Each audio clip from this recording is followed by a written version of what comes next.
यह निश्चित भाव में मु कहि पूर्व भारतर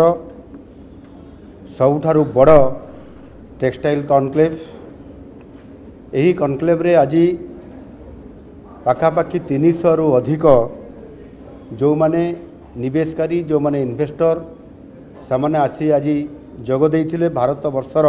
विभिन्न कोण अनुकूल से आसीथिले एवं आजिर ही कॉन्क्लेव रे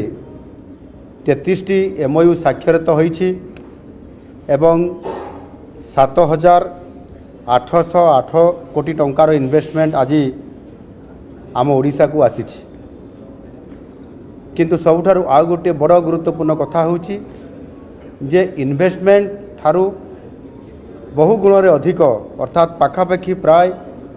53,300 नियुक्ति सुजोग सृष्टि हेबार सुनिश्चित होईछि। एणु निश्चित भाव में जितेबाला आम नुआ सरकार आसिला परे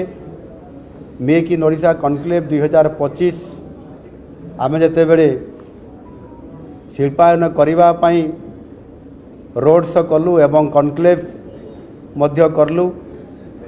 एवं ताहार प्रभाव मध्य निश्चित भाव में आजिर ये आमर ओडिशा जो आमर टैक्स 2025 पाई मध्य गोटे बड़ सफलता आमको आज मिल पारि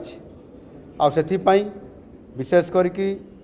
ओडिशार शिल्प सहित बयन एवं पोशाक शिल्प बयन एवं पोशाक शिल्प रे ये क्षेत्र में मध्य ओडिशा गोटे आकर्षण केंद्र हिसाब से आज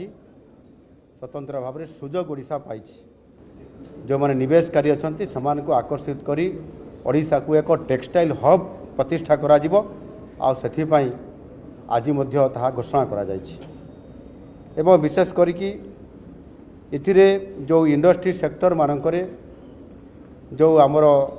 वर्कर्स माने जो माने काम करुछंती जो मान को वेज सब्सिडी दिया जाउछि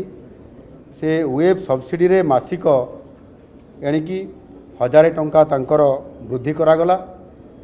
जो महिला माने सेथिरे 6,000 टंका पाउतले समाने एणिकी 7,000 टंका पाइबे वेब सब्सिडी एवं पुरुष माने जो माने 4,000 पाउतले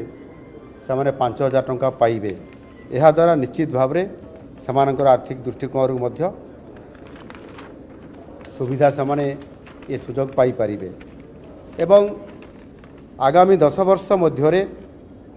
आम सरकार निष्पत्ति नैचंती जे 5टी आधुनिक टेक्सटाइल एवं अपारेल पार्क निश्चित भाव में आम निर्माण करूँ